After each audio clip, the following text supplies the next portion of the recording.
평택의 주한미군 기지 캠프 험프리스의 공기는 8월의 태양 아래 뜨겁게 달아올라 있었다.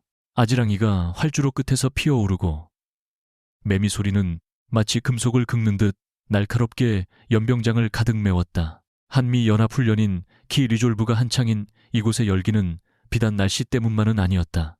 연병장 중앙에 마련된 격투기 훈련장에는 모래먼지와 땀냄새 그리고 팽팽한 긴장감이 뒤섞여 있었다. 미군 최정예 델타포스 대원들과 대한민국 특수전사령부 흑표부 대원들이 합동 근접전투 훈련을 위해 모여 있었다.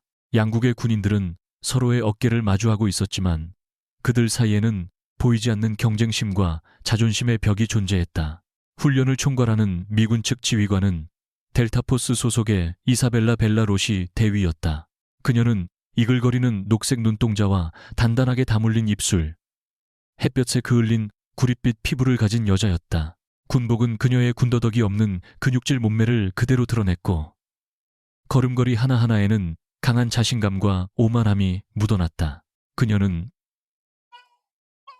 남자들만 득실거리는 최정예 부대에서 실력 하나만으로 대위 계급장을 단 입지전적인 인물이었지만 그 과정에서 그녀의 자존심은 누구도 건드릴 수 없는 영린이 되어버렸다. 로시 대위는 팔짱을 낀 채 한국군 특전사 대원들의 움직임을 경멸이 섞인 눈으로 훑어보고 있었다. 그녀의 눈에 비친 그들의 동작은 델타포스 대원들의 간결하고 치명적인 움직임에 비해 어딘가 모르게 불필요하게 크고 과장되어 보였다.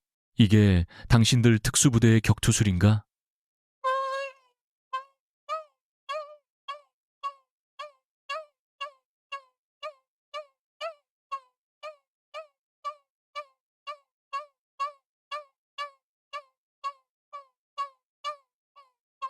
가라데 쇼를 보는 것 같군. 그녀는 옆에 서 있던 한국군 측 파트너 박성호 대령에게 들으라는 듯이 말했다. 박 대령은 그녀의 비아냥에 얼굴을 굳혔지만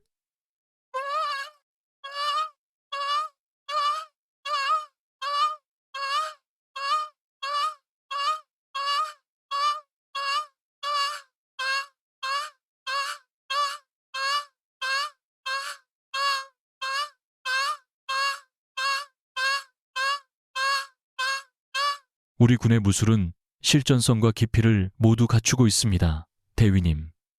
겉모습만으로 판단하기는 이릅니다. 깊이?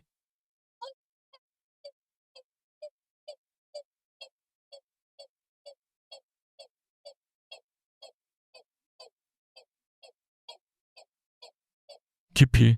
전장에서 필요한 건 깊이가 아니라 효율성이지. 로시가 콧방귀를 뀌며 말을 잘랐다. 바로 그때 훈련장의 매트 위에서 거친 몸싸움이 벌어졌다. 로시의 부하 중 하나인 밀러 중사가 젊은 한국군 하사와 대련을 하다가 필요 이상으로 거칠게 상대를 몰아붙이고 있었다. 한국군 하사는 필사적으로 방어했지만 압도적인 체격과 힘의 차이 앞에 속수무책으로 당하며 매트 위를 뒹굴었다. 밀러는 승리를 확인하고도 상대의 팔을 꺾은 채 놓아주지 않으며 조롱하는 미소를 지었다. 이봐, 꼬마. 이게 진짜 싸움이라는 거다. 그 순간 훈련장 구석에서 조용히 대원들의 훈련을 지켜보던 한 사내가 움직였다. 강민준 원사였다. 40을 갓 넘긴 나이, 크지 않은 키에 다부진 체격, 그의 얼굴에는 오랜 군 생활의 흔적인 깊은 주름이 새겨져 있었고 무심한 듯 보이는 눈빛은 그 속을 알 수 없게 만들었다. 그는 흑표 부대 내에서도 살아있는 전설로 불렸지만 정작 자신은 단 한 번도 그런 평가에 동의하거나 내색한 적이 없었다. 그는 그저 묵묵히 자신의 길을 걷는 군인이었다. 강민준 원사가 성큼성큼 매트 위로 걸어왔다. 그의 등장에 소란스럽던 훈련장이 순간 조용해졌다. 그는 넘어진 하사를 부축해 일으키며 나직하게 말했다. 어깨에 힘이 너무 들어갔다. 상대의 힘을 역이용해야지 힘으로 맞서려 하니 밀리는 거다. 그의 목소리는 조용했지만 이상한 힘이 실려 있었다. 밀러 중사는 자신의 행동을 방해받았다는 사실에 기분이 상했다. 그는 강민준을 위아래로 훑어보았다. 자신보다 머리 하나는 작고 나이 들어 보이는 동양인 군인. 그는 비웃음을 감추지 않았다. 이봐, 늙은이. 여긴 노인정 같은 곳이 아니야. 애들 가르치고 싶으면 다른 데 가서 알아보시지. 로시 대위는 그 상황을 흥미롭다는 듯이 지켜보고 있었다. 그녀는 강민준이라는 인물에 대해 익히 들어 알고 있었다. 서류상으로는 평범한 부사관이었지만 비공식적인 그의 전투 기록은 경이로울 정도였다. 하지만 로시는 그것이 과장된 소문이거나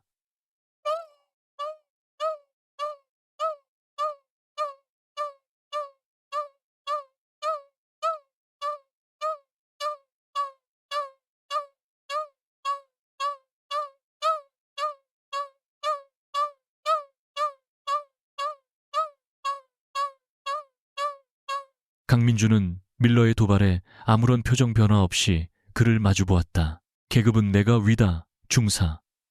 그리고 내 동료를 존중하는 법부터 배우는 게 좋겠군. 존중? 힘으로 보여주는 게 존중 아닌가? 어디 한번 나를 존중하게 만들어 보시지. 밀러가 소리치며 주먹을 휘둘렀다. 누가 봐도 위협적인, 바람을 가르는 소리가 날 정도의 강력한 스트레이트였다. 하지만 강민준은 그 거대한 주먹 앞에서 눈 하나 깜빡하지 않았다. 그는 상체를 살짝 비트는 것만으로 주먹을 피하며 동시에 밀러의 팔목을 부드럽게 감아주었다. 그리고 이어진 동작은 너무나도 순식간에 일어나 모두가 제대로 인지하지 못했다. 강민준은 밀러의 힘을 그대로 흘려보내며 그의 몸을 회전시켰다. 거대한 체구의 밀러는 마치 팽이처럼 자신의 힘에 못 이겨 빙글 돌았고 균형을 잃고 비틀거렸다. 강민준은 그가 넘어지기 직전 등 뒤로 다가가 목에 팔을 가볍게 걸었다. 조금만 힘을 주면 그대로 경동맥을 압박해 기절시킬 수 있는 완벽한 초크 자세였다. 움직이지 마. 단 한마디. 그 속에는 얼음장 같은 냉기가 서려 있었다. 1초, 2초. 훈련장에는 숨막히는 정적만이 흘렀다. 거구의 델타포스 대원이 동양의 나이든 부사관에게 단 2번의 움직임으로 완벽하게 제압당한 것이다. 강민준은 밀러의 목에서 팔을 풀고 그를 놓아주었다.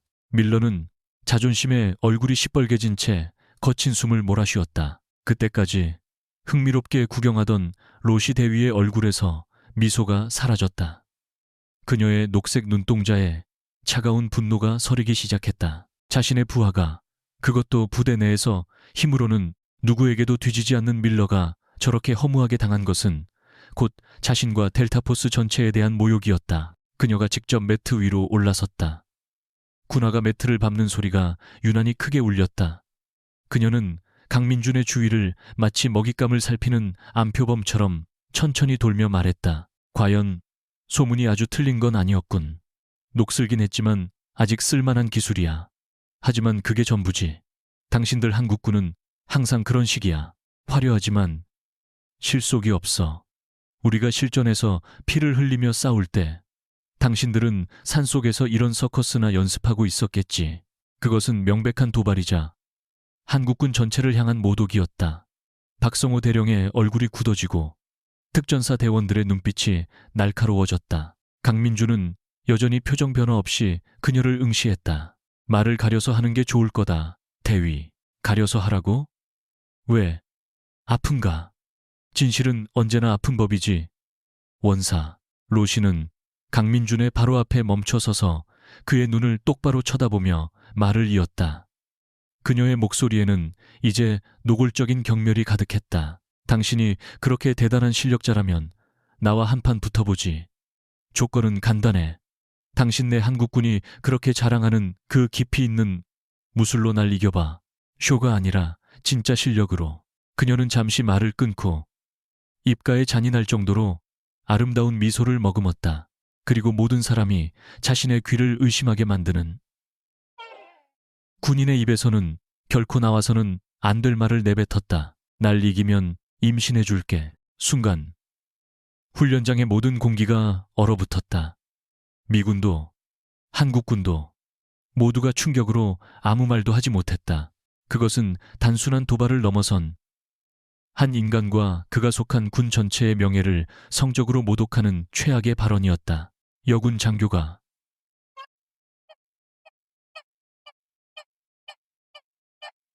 그것도 동맹군의 상급 부사관에게 공개적으로 던진 말이라고는 도저히 믿을 수 없었다. 박성호 대령이 경악하며 소리치려 했지만 그보다 먼저 강민준의 눈빛이 변했다. 늘 고요한 호수 같았던 그의 눈동자 깊은 곳에서 차갑고 무거운 무언가가 서서히 떠오르고 있었다. 그것은 분노와는 다른 상대를 존재 자체로 부정하는 듯한 극도의 냉정함이었다. 로시 대위는 자신의 말이 만들어낸 충격적인 효과에 만족하며 의기양양하게 강민준을 내려다보았다. 그녀는 그가 모욕감에 길길이 날뛰거나 혹은 당황해서 뒷걸음질 칠 것이라 예상했다. 하지만 강민준의 반응은 그녀의 예상을 완전히 벗어났다. 그는 아무 말 없이 로시를 응시했다. 그 침묵은 그 어떤 고함보다도 더 무겁게 훈련장을 짓눌렀다. 시간은 멈춘 듯했고 모든 시선이 두 사람에게 고정되었다. 이사벨라 로시는 아직 알지 못했다. 자신이 방금 건드린 것이 한 명의 나이든 군인이 아니라 감히 인간의 잣대로는 측정할 수 없는 거대한 분노의 심연이었다는 사실을. 로시 대위의 모욕적인 발언이 남긴 정적은 무거웠다. 그것은 단순히 소리가 없는 상태가 아니라 수십 명의 군인들이 내뿜는 분노와 당혹감, 그리고 불신이 응축된 진공 상태와 같았다. 한국군 특전사 대원들의 얼굴은 굳어 있었고 몇몇은 주먹을 꽉 쥔 채 금방이라도 튀어나갈 듯한 기세였다. 하지만 그들은 강민준 원사의 다음 행동을 기다리며 미동도 하지 않았다. 그것이 흑표부대의 철칙이었다. 미군 델타포스 대원들 역시 당황하기는 마찬가지였다. 일부는 로시 대위의 대담함에 휘파람을 불고 싶다는 듯한 표정을 지었지만 대부분은 자신들의 지휘관이 동맹군에게, 그것도 공개적인 훈련장에서 저지른 외교적 결례의 심각성을 깨닫고 얼굴이 하얗게 질려 있었다. 박성호 대령이 이 끔찍한 상황을 수습하기 위해 앞으로 나서려던 찰나였다. 강민준 원사가 먼저 입을 열었다. 그의 목소리는 놀라울 정도로 평온했다. 좋다. 단 한마디. 그 짧은 단어는 폭풍전의 고요함처럼 훈련장 전체에 울려 퍼졌다. 그의 대답은 로시 대위가 예상했던 그 어떤 반응과도 달랐다. 분노도, 당황도, 굴욕감도 아니었다. 마치 체스 선수가 상대의 수를 확인하고 자신의 다음 수를 결정하듯 지극히 사무적이고 건조한 동이었다. 오히려 그 평온함이 로시의 신경을 더욱 날카롭게 긁었다. 그녀는 자신이 던진 최악의 모욕이 상대에게 아무런 감정적 동요도 일으키지 못했다는 사실에 자존심이 상했다. 강민준은 로시를 지나쳐 박성호 대령에게 다가갔다. 대령님, 잠시 대련을 허락해 주십시오. 연합훈련의 일환으로 양국 특수부대의 전투기술 교류를 위한 공식적인 시연으로 진행했으면 합니다. 그의 말은 명분과 절차를 완벽하게 갖추고 있었다. 이것은 더 이상 개인적인 싸움이 아니라 공식적인 행사라는 선언이었다.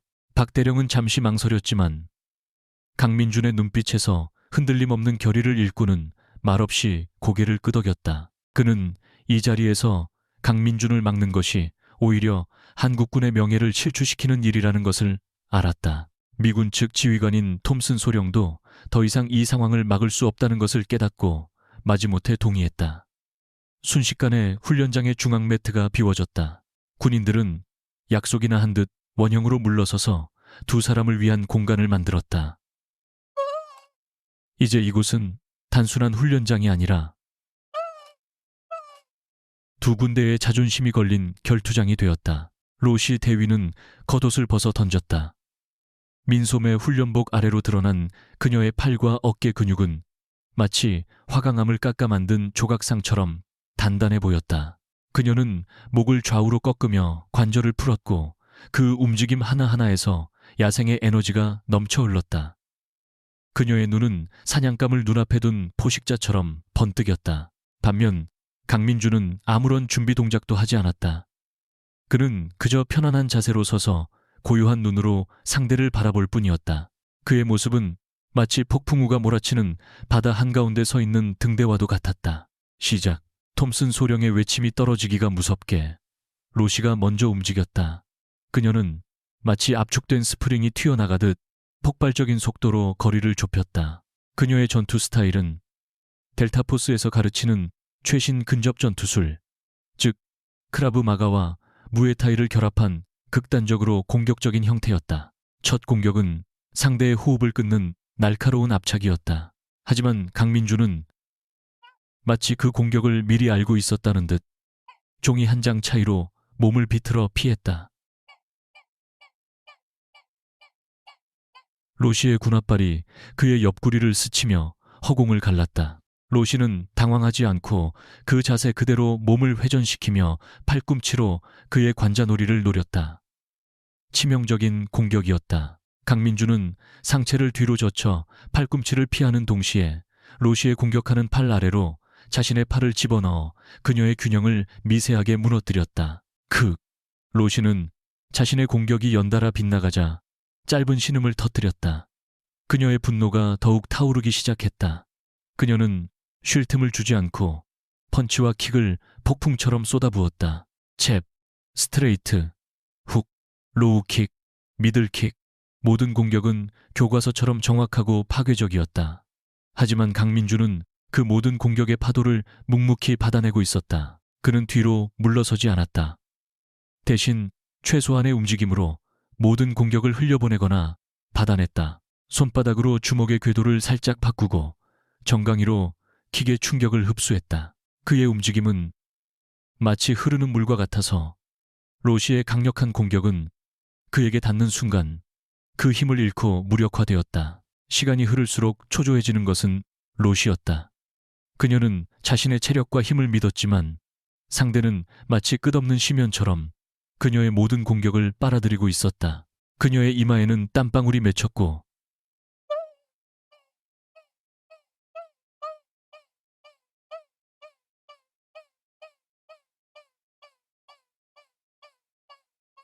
대체 뭐지? 이 늙은이는 왜 내 공격이 통하지 않는 거지? 반면 강민준의 호흡은 처음과 똑같이 고르고 안정적이었다. 그는 방어하는 내내 로시의 모든 것을 분석하고 있었다. 그녀의 공격 패턴, 무게중심의 이동, 호흡의 주기, 심지어 분노로 인해 미세하게 굳어지는 어깨 근육까지. 그의 눈에는 그녀의 다음 움직임이 미리 보이고 있었다. 마침내 로시는 이 교착 상태를 깨기 위해 승부수를 던졌다. 그녀는 강하게 소리를 지르며 온 힘을 실어 하이킥을 날렸다. 강민준의 머리를 노린 필살의 일격이었다. 바로 그 순간이었다. 강민준의 눈이 번쩍였다. 그는 기다렸다는 듯이 로시의 공격을 향해 한 걸음 파고들었다. 그는 킥을 날리는 다리의 축이 되는 반대쪽 다리의 오금, 즉 무릎 뒤쪽을 자신의 발끝으로 가볍게 툭 쳤다. 균형의 핵심을 공격당한 로시의 몸이 순간 휘청였다. 하늘을 향해 뻗었던 그녀의 다리는 힘을 잃고 떨어졌다.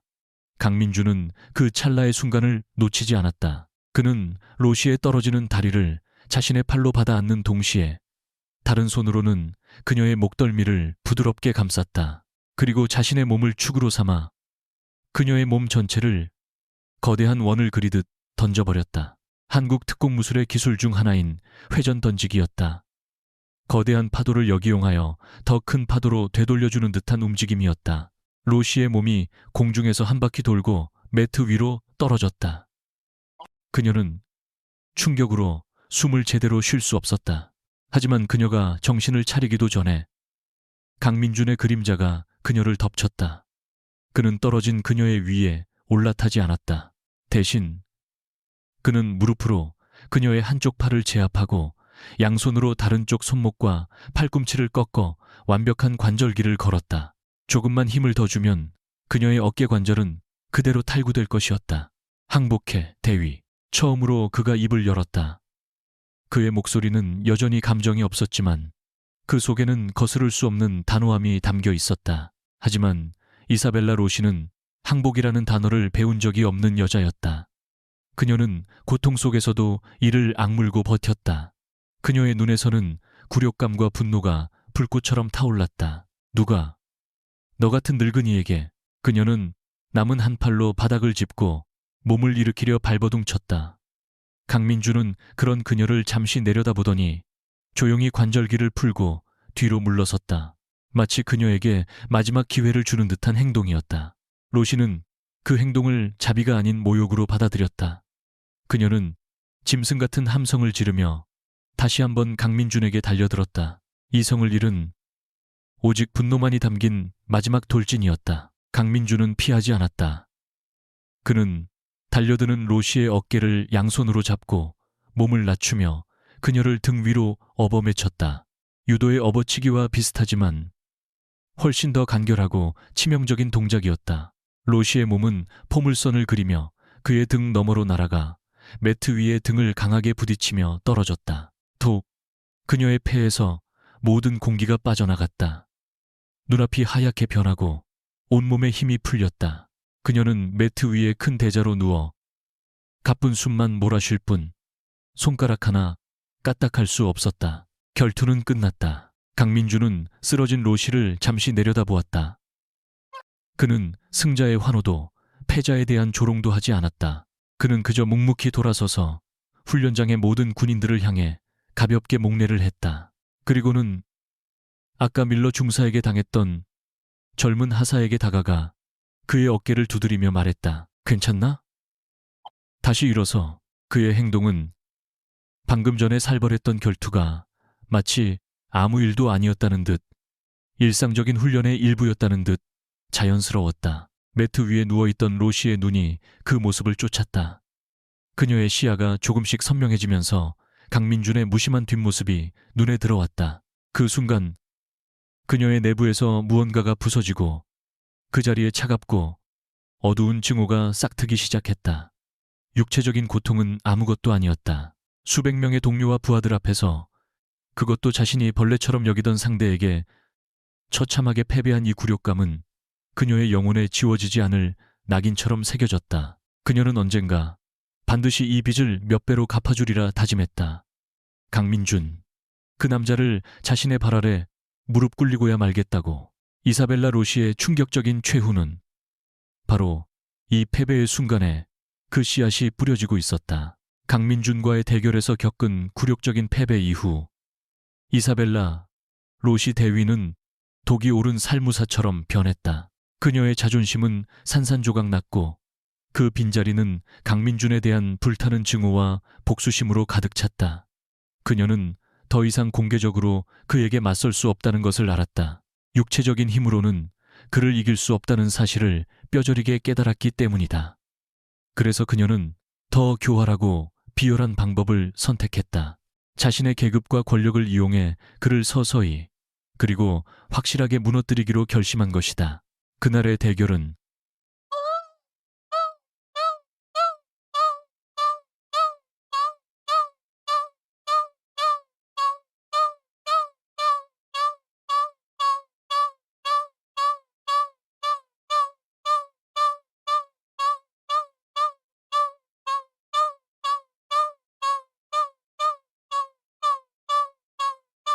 한국군 장병들 사이에서 강민준 원사는 살아있는 이순신으로 추앙받았고 그를 향한 존경심은 이전보다 훨씬 더 깊어졌다. 반대로 델타포스 대원들은 단단히 체면을 구겼다. 그들은 로시의 지휘 아래 흑표부 대원들을 노골적으로 무시하고 고립시키기 시작했다.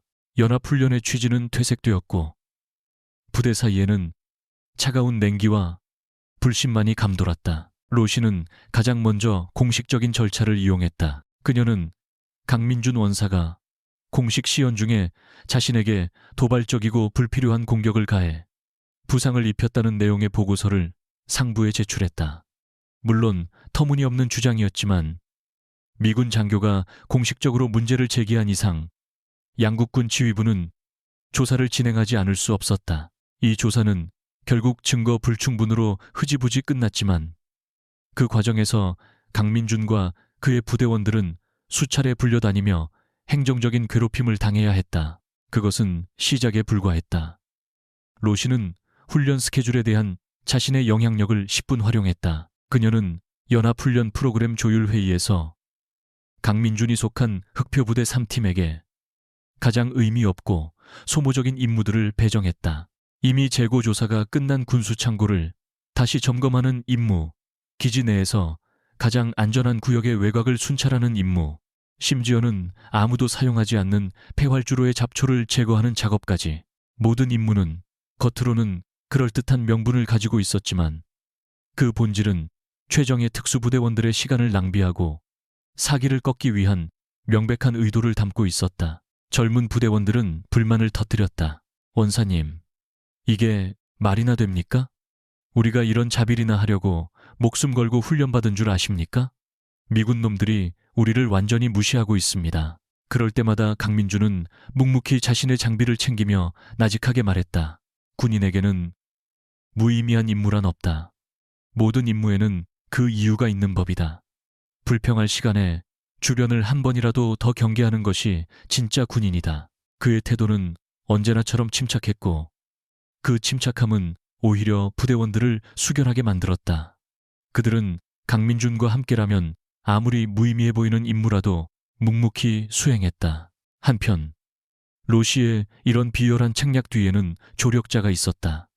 바로 한국군 측 지휘관이었던 박성호 대령이었다.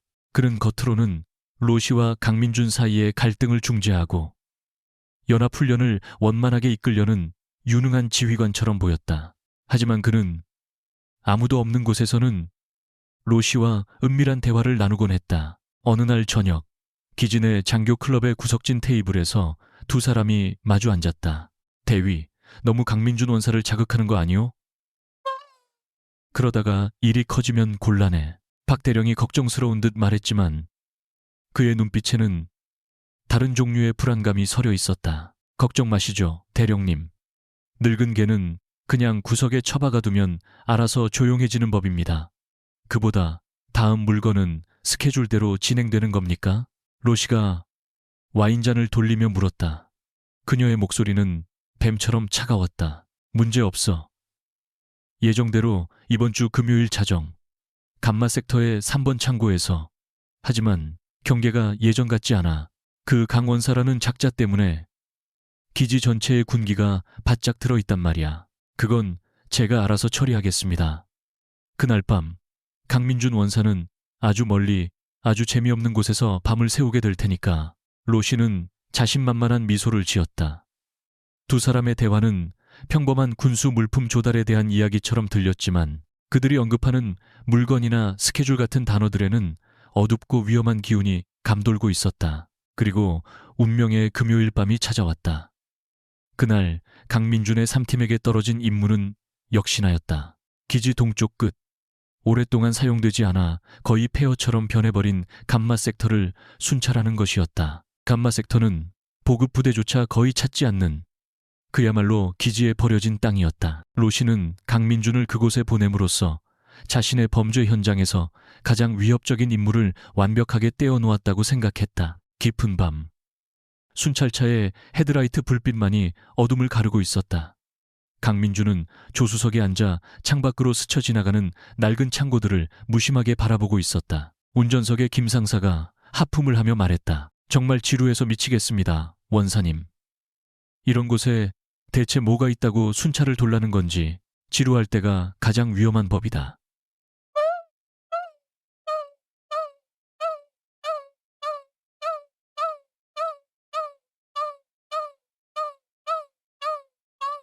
강민준이 짧게 대꾸했다.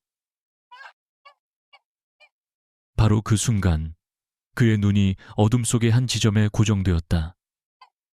3번 창고. 서류상으로는 수년 전에 폐쇄되어 전력 공급조차 끊긴 곳이었다. 하지만 그의 예리한 시력은 창고에 굳게 닫힌 철문 틈새로 아주 희미한 빗줄기가 새어 나오는 것을 포착했다. 차 세워. 그의 목소리는 나직했지만 단호했다. 김 상사가 의아해하며 차를 세웠다. 무슨 일이십니까? 넌 여기서 대기해. 무슨 일이 생기면 즉시 보고하고.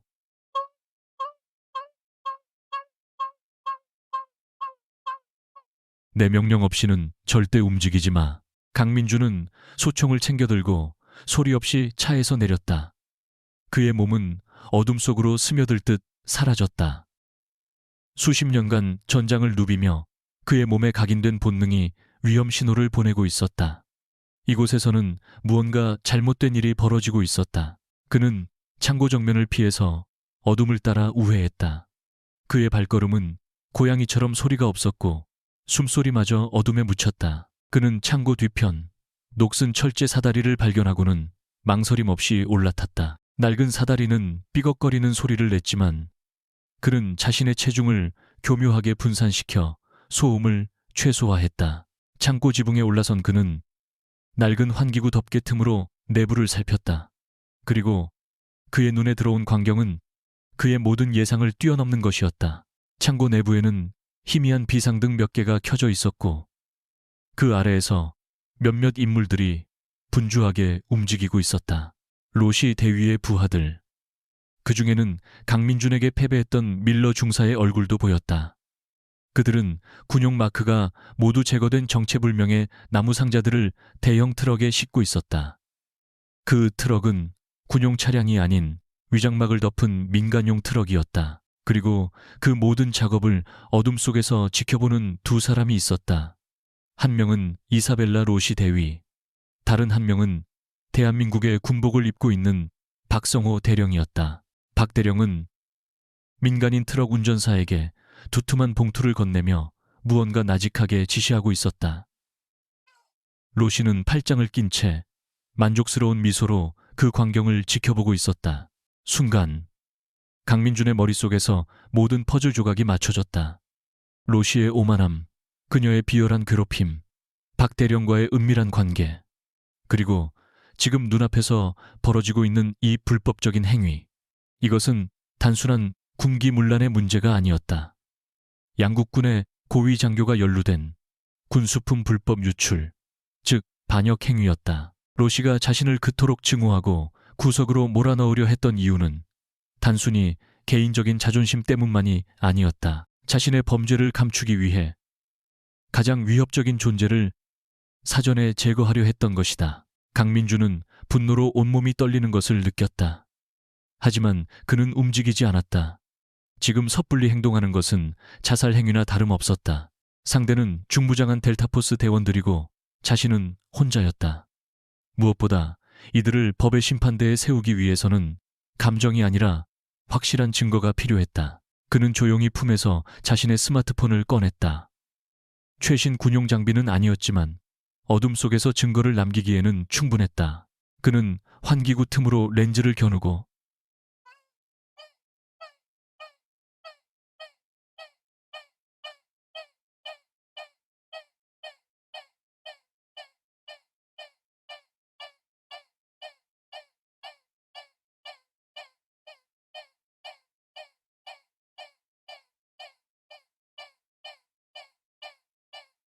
그는 인물들의 얼굴, 상자를 옮기는 모습, 트럭의 번호판, 그리고 로시와 박 대령이 대화를 나누는 장면까지 하나도 놓치지 않고 조용히 담았다. 녹화를 마친 그는 왔던 길을 소리 없이 되돌아갔다.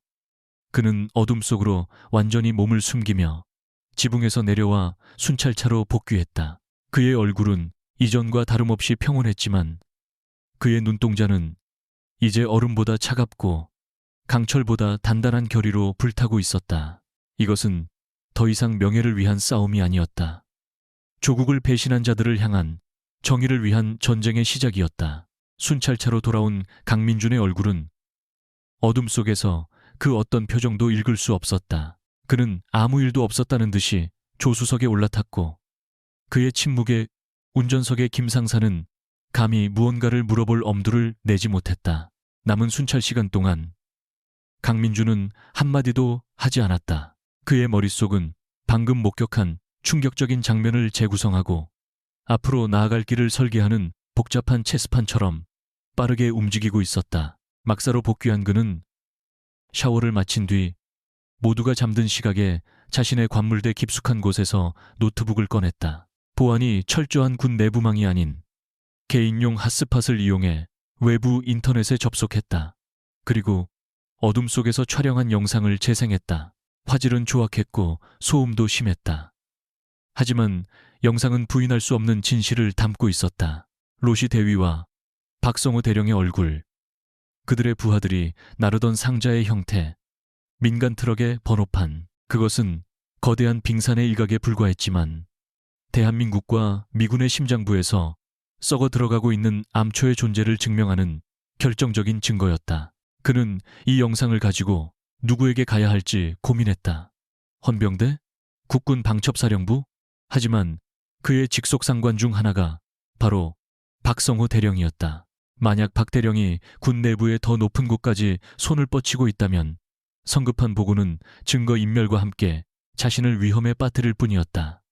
로시 대위 역시 마찬가지였다. 미군 최정예 부대의 장교가 연루된 사건을 섣불리 공론화했다가는 외교 문제로 비화될 수 있으며 그 과정에서 진실이 덮일 가능성도 배제할 수 없었다. 결론은 하나였다. 공식적인 절차를 밟기 전에 누구도 부인할 수 없는 완벽한 증거를 자신의 손으로 확보해야만 한다. 그리고 그 일은 혼자서는 불가능했다. 그에게는 믿을 수 있는 눈과 귀, 그리고 손발이 되어줄 동료가 필요했다. 그의 머릿속에 두 명의 얼굴이 떠올랐다. 첫 번째 인물은 박철민 상사였다. 불독이라는 별명처럼 한번 물면 절대 놓지 않는 끈기와 우직함을 가진 베테랑 부사관이었다. 그는 강민준과 여러 사선을 함께 넘은 전우였으며 정찰과 감시, 추적에 있어서는 타의 추종을 불허하는 전문가였다. 강민준의 말이라면 그것이 지옥으로 가는 길이라 해도 묵묵히 따를 절대적인 신뢰를 가진 남자였다. 두 번째 인물은 바로 오늘 밤 함께 순찰을 돌았던 김진우 상사였다. 25의 젊은 나이에도 불구하고 김 상사는 부대 내 최고의 정보통신 전문가였다. 입대 전에는 이름만 대면 알만한 화이트해커 그룹의 핵심 멤버였으며 그의 손에 걸리면 뚫지 못할 방화벽이나 암호는 없다고 알려져 있었다. 그는 강민준의 기술적인 두뇌가 되어줄 인물이었다. 다음 날 강민준은 두 사람을 각각 다른 시간, 다른 장소에서 은밀하게 만났다. 그는 먼저 훈련장 한쪽 구석에서 개인 훈련 중인 박철민 상사에게 다가갔다. 박 상사, 잠시 얘기 좀 하지. 충성. 원사님, 무슨 일이십니까? 박 상사는 샌드백을 치다 말고 땀을 닦으며 돌아섰다.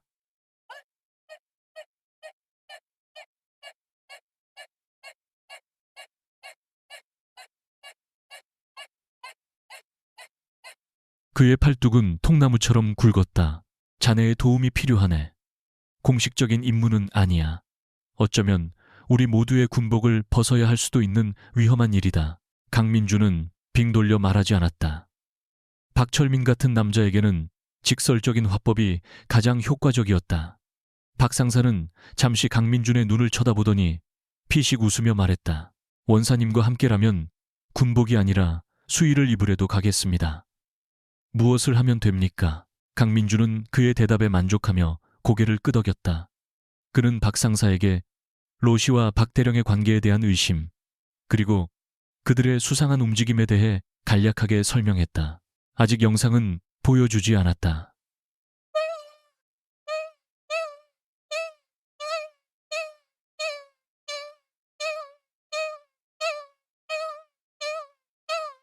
그날 오후 그는 통신 막사에서 시스템을 점검하고 있던 김진우 상사를 찾았다. 김 상사.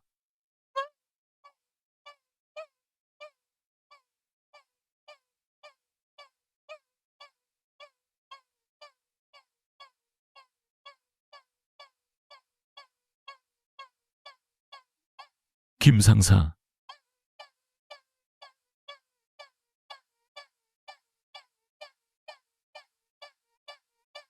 김 상사는 모니터에서 눈을 떼고 안경을 고쳤었다.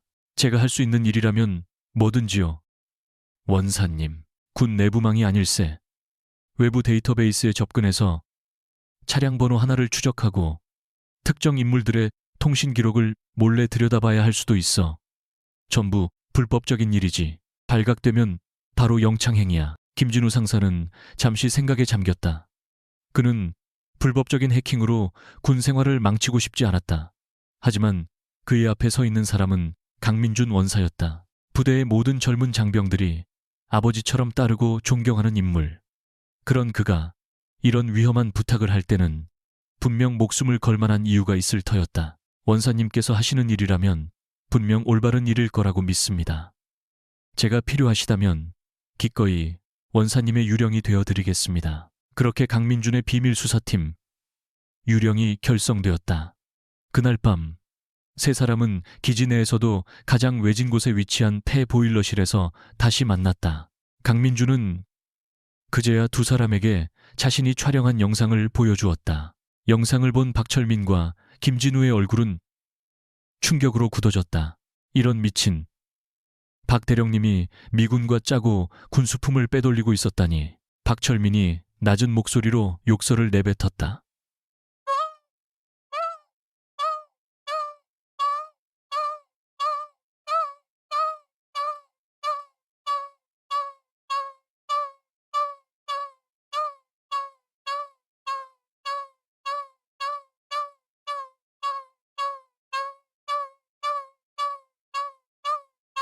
트럭 번호판은 서울 34가 5678입니다. 상자는 규격화된 군용이 아닌 따로 제작된 것으로 보입니다. 내용물이 무엇인지는 알 수 없지만 저렇게 은밀하게 옮기는 걸 보면 보통 물건은 아닐 겁니다. 그 순간부터 그들의 비밀 조사는 본격적으로 시작되었다. 그들은 각자의 전문 분야를 맡아 움직였다. 김진우 상사는 그의 디지털 전장으로 복귀했다. 그는 먼저 트럭 번호판을 추적했다. 경찰청과 국토교통부의 데이터베이스를 해킹하는 것은 그에게 식은 죽 먹기였다. 트럭은 대성물류라는 유령 회사의 소유로 등록되어 있었고 그 회사의 주소지는 존재하지 않는 곳이었다. 전형적인 범죄 조직의 위장 수법이었다. 그는 더 깊이 파고들어 대성물류의 자금 흐름을 역추적했고 그 끝에 박성호 대령의 처남이 운영하는 한 무역회사와 희미한 연결고리를 찾아냈다. 동시에 그는 기지 내부의 CCTV 시스템에 백도어를 심었다. 이제 그는 자신의 막사에서도 박 대령과 로시 대위의 동선을 실시간으로 파악할 수 있었다. 그는 또한 로시 대위가 사용하는 개인 노트북이 기지 공용 와이파이에 접속하는 순간을 노려 그녀의 데이터 트래픽을 감시하기 시작했다. 박철민 상사는 아날로그 전장을 맡았다. 그는 휴가를 내고 기지 밖으로 나가 박 대령의 뒤를 밟았다. 그는 평범한 등산객으로 술에 취한 민간인으로 때로는 과묵한 낚시꾼으로 위장하며 박 대령의 사생활을 파고들었다. 며칠간의 끈질긴 추적 끝에 그는 박 대령이 평택 시내의 한 고급 룸살롱에서 무기 밀매상으로 보이는 인물들과 주기적으로 접촉한다는 사실을 알아냈다. 박 상사는 몸에 숨긴 초소형 카메라로 그들의 만남을 촬영하는 데 성공했다. 강민주는 팀의 지휘관으로서 모든 정보를 종합하고 다음 계획을 세웠다. 그는 자신의 오랜 경험과 직감을 이용해 두 팀원이 가져온 정보의 조각들을 맞춰 나갔다. 그는 또한 기지 내에서 자신의 역할을 수행했다. 로시의 괴롭힘을 역이용하여 일부러 군수품 관리 대장을 점검하는 임무를 자청했다. 그는 방대한 서류 더미 속에서 최근 훈련 중 분실로 처리된 고가의 군 장비 목록들을 찾아냈다. 야간 투시경, 특수 적용용 소총, 심지어는 휴대용 대전차 미사일, 제블린까지. 그리고 마침내 결정적인 단서가 김진우의 손에서 터져나왔다. 그는 로시 대위가 외부의 암호화된 서버와 주고받는 이메일 하나를 가로채는 데 성공했다. 완벽한 암호 체계였지만 김진우는 며칠 밤을 새운 끝에 암호의 패턴을 분석해 일부를 해독해냈다. 이번 상품 목록 K14 저격소총 20정 PVS 4K 야간 투시경 50개 고객이 특히 제블린 2발을 급하게 원함. 다음 주 수요일 같은 장소 같은 시간 대금은 저번과 동일한 방식으로 세 사람은 폐보일러실에 다시 모였다. 김진우가 해독한 이메일 내용을 보여주자 차가운 침묵이 흘렀다. 그들의 예상을 훨씬 뛰어넘는 규모였다. 이것은 단순한 군수품 횡령이 아니었다.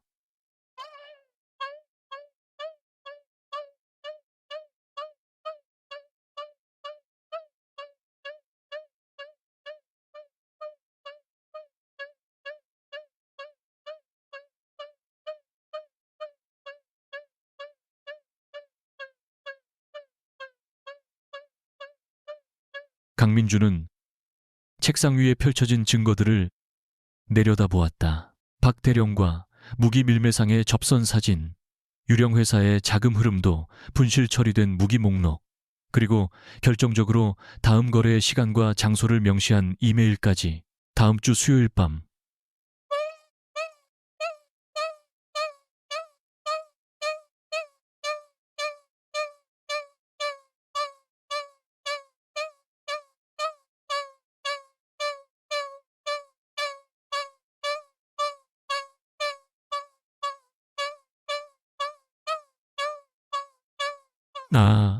그날이 강민준이 나직하게 말했다.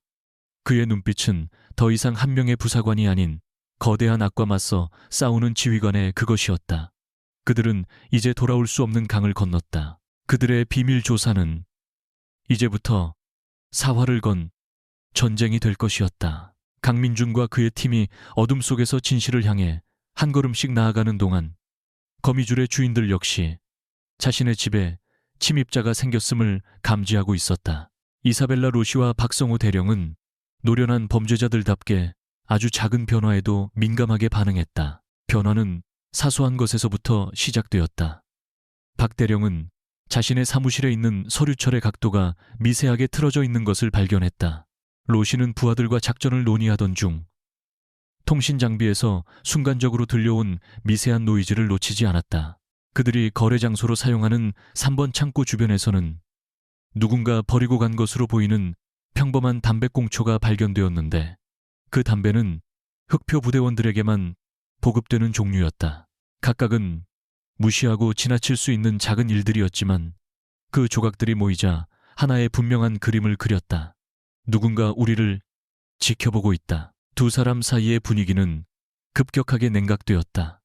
이전의 자신감과 여유는 사라지고 쥐를 쫓는 고양이의 날카로운 신경질만이 남았다.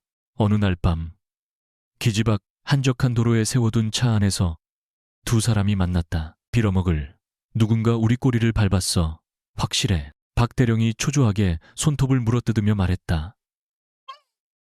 그의 이마에는 식은땀이 흘렀다.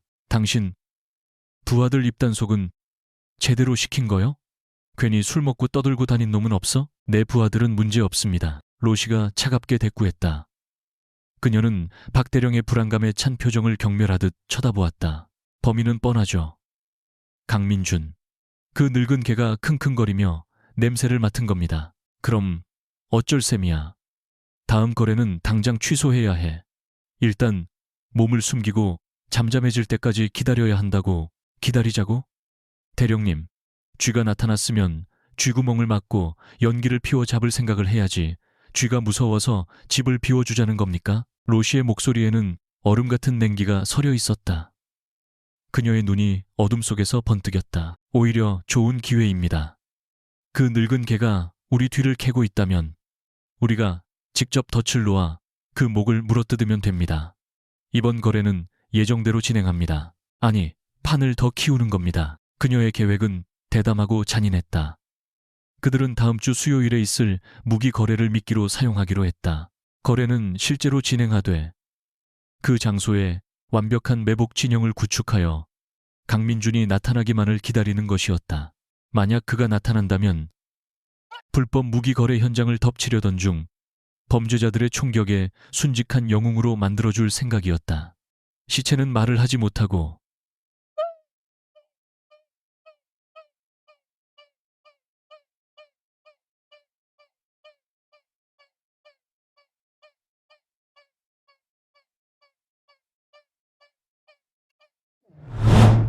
죽음과 함께 사라질 터였다. 계획을 실행하기 위해 로시는 의도적으로 거짓 정보를 흘리기 시작했다. 그녀는 일부러 보안 등급이 낮은 통신망을 이용해 이번에는 특별한 손님을 위한 더 큰 물건이 포함되어 있다는 식의 암시를 흘렸다. 또한 박 대령에게는 평소보다 더 많은 경계 병력을 3번 창고 주변에 배치하도록 지시했다. 이 모든 것은 상대를 초조하게 만들어 이번 기회를 놓치면 안 된다는 생각에 무리하게 행동하도록 유도하기 위한 고도의 심리전이었다. 한편 강민준의 팀 역시 적들의 움직임이 심상치 않다는 것을 감지하고 있었다. 김진우 상사는 로시와 박대령의 통신량이 급격히 줄어들고 대신 암호화 수준이 훨씬 높은 새로운 채널이 사용되기 시작한 것을 발견했다. 또한 기지 내부 CCTV에서 3번 창고 주변을 비추는 카메라 몇 대의 각도가 교묘하게 변경되어 사각지대를 만들고 있다는 사실도 알아냈다. 원사님, 아무래도 저쪽에서 눈치챈 것 같습니다. 이건 명백한 함정입니다. 저희의 존재를 알고 일부러 우리를 끌어들이려는 속셈입니다. 박철민 상사의 보고는 더욱 심각했다. 그는 야간 정찰을 통해 3번 창고로 통하는 모든 길목에 위장된 동작 감지 센서가 새로 설치된 것을 확인했다. 심지어 창고 주변의 높은 건물 옥상에는 저격수가 위치하기 좋은 장소들이 미리 확보되어 있는 흔적까지 발견했다. 자살 임무입니다, 원사님. 저곳에 들어가는 건 불을 향해 뛰어드는 분화방과 같습니다. 계획을 전면 수정해야 합니다. 폐보일러실에 모인 세 사람 사이에는 무거운 침묵이 흘렀다.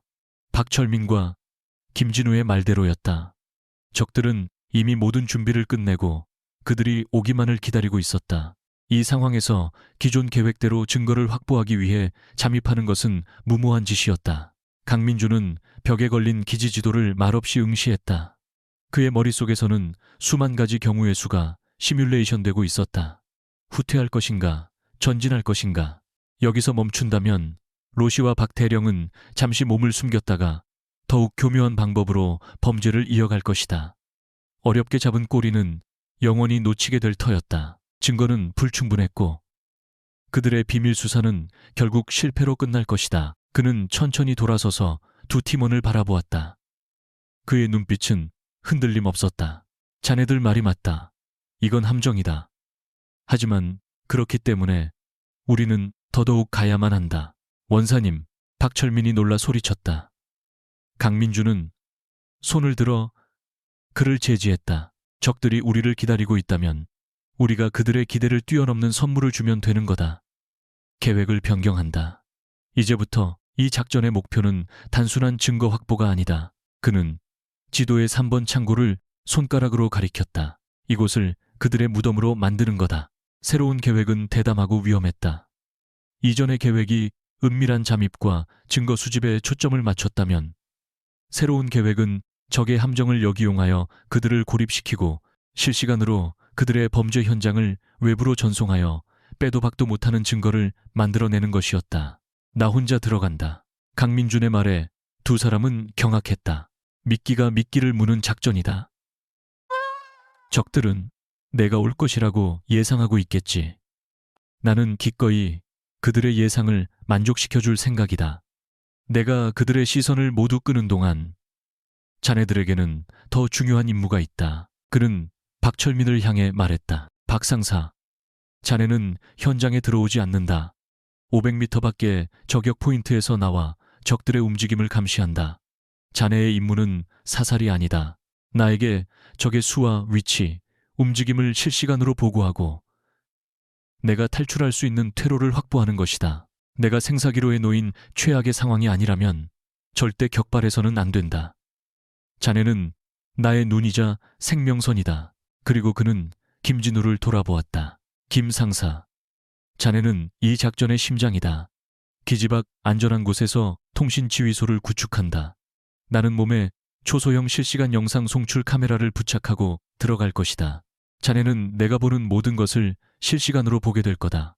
내가 신호를 보내거나 혹은 통신이 1분 이상 두절될 경우 자네는 우리가 지금까지 모은 모든 증거 파일과 현장 영상을 미리 지정해둔 서버로 즉시 전송한다. 전송 대상은 국군 방첩사령부, 주한미군 감찰실, 그리고 만약을 대비한 언론사 서버다.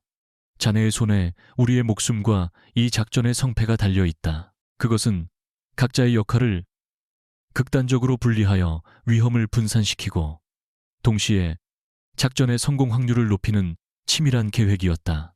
강민준이 자신을 희생하여 시간을 버는 동안 박철민은 그의 눈이 되어주고 김진우는 그 모든 것을 세상에 알리는 역할을 맡는 것이다.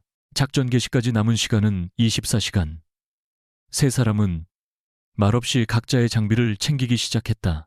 강민주는 K1 소총 대신 소음기를 부착한 K5 권총과 대검, 그리고 옷깃에 위장된 초소형 카메라를 점검했다. 박철민은 자신의 몸처럼 아끼는 K14 저격소총에 0점을 다시 맞추었다. 김진우는 노트북과 각종 통신 장비들을 방수 가방에 담았다. 폐보일러실의 공기는 그 어느 때보다 무겁고 차가웠다. 죽음의 그림자가 그들 위를 맴돌고 있었지만 누구 하나 두려워하는 기색을 보이지 않았다. 강민준이 마지막으로 두 팀원의 어깨를 두드리며 말했다. 나에게 무슨 일이 생기더라도 진실만은 반드시 세상에 알려야 한다. 알겠나? 명심하겠습니다. 두 사람의 대답은 짧았지만 그 속에는 강철 같은 결의가 담겨 있었다. 그들은 이제 사자의 굴을 향해 걸어 들어갈 준비를 마쳤다. 약속의 날, 수요일 밤. 평택의 하늘은 먹물을 풀어놓은 듯 칠흑같이 어두웠고 이따금씩 번개가 구름 뒤에서 번쩍이며 불길한 밤의 서막을 알렸다. 가느다란 비가 내리기 시작하며 아스팔트 위에 젖은 냄새를 피워올렸다. 감마 섹터의 3번 창고 주변은 죽음의 고요함에 잠겨 있었다. 하지만 그 고요함은 팽팽하게 당겨진 활시위처럼 금방이라도 터질 듯한 긴장감을 품고 있었다. 어둠 속에서 하나의 그림자가 움직였다. 강민준이었다. 그는 박철민 상사가 미리 정찰해둔 경로, 즉 기지 외곽의 배수로를 통해 창고 지역으로 접근했다. 그의 몸은 어둠에 완전히 녹아들었고 빗소리는 그의 희미한 발소리마저 완벽하게 지워주었다. 귓속에 꽂힌 초소형 통신장치에서 박철민의 목소리가 나직하게 들려왔다. 원사님, 목표 지점 100m 전방, 창고 지붕에 2명, 정문에 4명 배치되어 있습니다. 열감지 장비로 확인된 내부 인원은 최소 5, 트럭 주변에 모여 있습니다.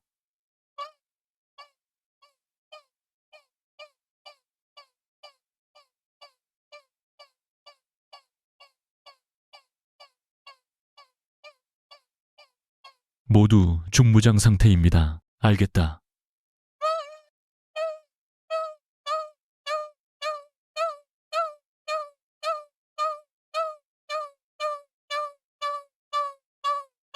통신은 최소화한다. 강민주는 창고의 측면 CCTV의 사각지대에 몸을 붙였다. 그는 와이어와 갈고리를 이용해 소리 없이 벽을 타고 올랐다. 그의 움직임은 마치 중력을 거스르는 듯 가볍고 유연했다.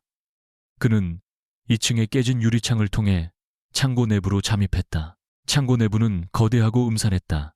높은 천장까지 닿을 듯한 낡은 선반들과 크레이트 박스들이 미로처럼 얽혀 있었고 중앙에 주차된 대형 트럭 주변만이 환한 조명으로 밝혀져 있었다. 그곳에서는 거래가 한창이었다. 이사벨라 로시와 박성호 대령, 그리고 검은 양복을 입은 국적 불명의 무기 밀매상들이 막 거래를 마치려는 참이었다. 밀매상 중 하나가 나무 상자 하나를 열어 보였다.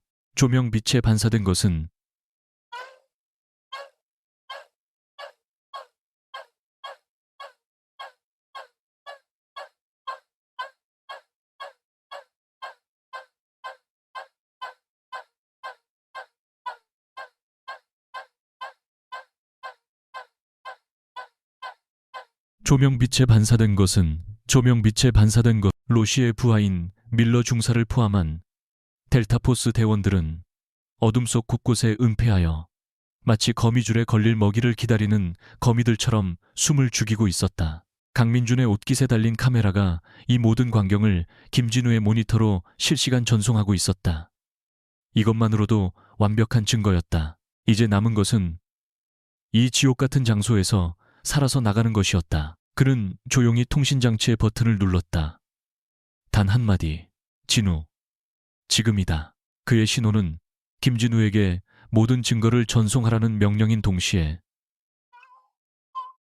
이 잔혹한 연극의 이막을 여는 신호탄이었다. 하지만 그가 신호를 보내는 바로 그 찰나, 동물적인 감각을 가진 로시가 무언가 이상한 낌새를 눈치챘다. 그녀는 어둠 속 강민준이 숨어있는 2층 선반 쪽을 날카롭게 돌아보았다. 거기 누구야? 그녀의 외침과 동시에 강민주는 몸을 날렸다. 그는 선반 위에 있던 낡은 쇠 파이프 더미를 발로 걷어찼다. 쇠 파이프들이 요란한 소리를 내며 1층 바닥으로 쏟아져 내렸다. 그가 왔다. 모두 사격해. 로시의 명령이 창고 전체에 울려 퍼졌다. 그 순간 창고는 총성과 섬광으로 가득 찬 전쟁터로 변했다. 숨어있던 델타포스 대원들이 일제히 불을 뿜었다. 총알들이 강민준이 있던 곳에 콘크리트 벽을 때리며 불꽃을 튀겼다. 갑작스러운 총격에 무기 밀매상들은 비명을 지르며 쓰러지거나 혼란 속에서 총을 꺼내 들고 아무데나 난사하기 시작했다. 박성호 대령은 겁에 질려 트럭 뒤에 몸을 숨겼다. 강민준은 이미 그곳에 없었다. 그는 쇠파이프를 쏟아냄과 동시에 반대편으로 몸을 날려 어둠 속으로 사라진 후였다. 혼란은 그의 가장 좋은 무기였다. 조명을 꺼. 누군가 소리쳤고 몇 발의 총성과 함께 중앙의 조명이 터져나갔다. 창고는 이제 완전한 어둠에 잠겼다. 간간히 터지는 총구의 섬광만이 악몽처럼 인물들의 실루엣을 비출 뿐이었다. 델타포스 대원들은 최신형 야간 투시경을 착용하고 있었다. 그들에게 어둠은 장애물이 아니었다. 하지만 강민준에게는 수십 년간 어둠 속에서 살아남으며 터득한 감각이 있었다. 그는 야간 투시경의 녹색 시야가 만들어내는 미세한 시야각의 한계와 갑작스러운 불빛에 대한 취약점을 알고 있었다. 그는 소리 없이 움직이며 낡은 크레이트들 사이를 누볐다. 박철민의 목소리가 그의 귓속에서 길을 안내했다. 3시 방향. 컨테이너 뒤에 2명 접근 중입니다. 12시 방향. 2층 통로에 1명. 강민준은 근처에 있던 소화기를 집어 안전핀을 뽑았다. 그리고는 3시 방향으로 힘껏 던졌다. 소화기는 컨테이너에 부딪히며 하얀 분말을 뿜어냈다. 야간 투시경을 쓰고 있던 두 대원의 시야가 순간 하얗게 변했다. 그 찰나의 순간 강민준은 어둠 속에서 튀어나와 그들의 목을 팔로 감아 조용히 제압했다. 그는 다시 어둠 속으로 사라졌다. 적들은 보이지 않는 유령에게 하나씩 사냥당하고 있었다. 공포가 그들을 덮치기 시작했다. 젠장, 어디 있는 거야? 복수심에 불타던 밀러 중사가 이성을 잃고 소리치며 총을 난사했다. 그 행동은 그의 위치를 정확하게 노출시키는 자살 행위였다. 강민준은 그의 머리 위 낡은 크레인에 매달려 있던 쇠사슬을 향해 소음 권총을 발사했다.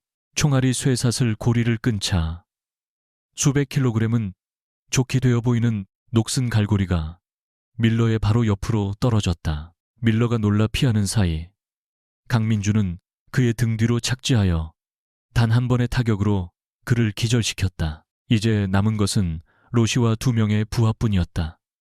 박 대령은 여전히 트럭 뒤에서 벌벌 떨고 있었고 무기 밀매상들은 이미 모두 시체가 되어 바닥에 뒹굴고 있었다. 로시는 분노로 온몸을 떨었다. 그녀는 자신의 완벽한 덫이 오히려 사냥감을 위한 사냥터가 되어버린 이 상황을 받아들일 수 없었다. 그녀는 권총을 버리고 허리에서 군용 대검을 뽑아들었다. 강민준.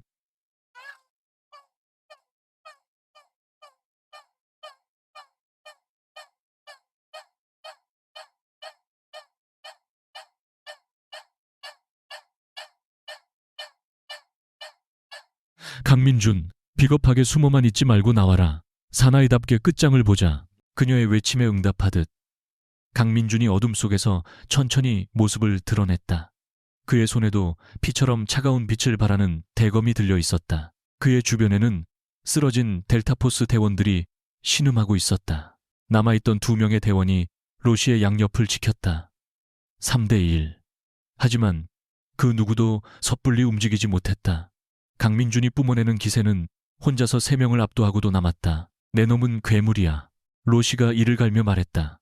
정의를 배신한 자들의 눈에는 정의를 행하는 자가 괴물로 보이는 법이지. 강민준의 대답이 끝나자마자 로시와 2 부하가 동시에 달려들었다. 그것은 더 이상 기술의 싸움이 아니었다. 생존을 위한 처절한 혈투였다. 강민준은 먼저 달려든 대원의 칼을 팔로 막아내며 그의 옆구리를 깊숙이 베었다. 동시에 다른 대원의 발차기를 피하며 그의 다리 관절을 칼등으로 강타했다. 이제 오직 로시와 강민준 두 사람만이 서 있었다. 그들의 두 번째 결투는 첫 번째와는 완전히 달랐다. 규칙도 명예도 없는 오직 상대를 파괴하려는 원초적인 폭력만이 존재했다. 쇠와 쇠가 부딪히는 날카로운 소리가 창구를 울렸다. 로시의 공격은 분노가 실려 맹렬했고 강민준의 공격은 얼음처럼 차갑고 정확했다. 수십 합의 공격이 오간 끝에 강민준이 로시의 손목을 쳐 칼을 떨어뜨리게 했다. 그리고 빈틈을 보인 그녀의 복부를 강타했다.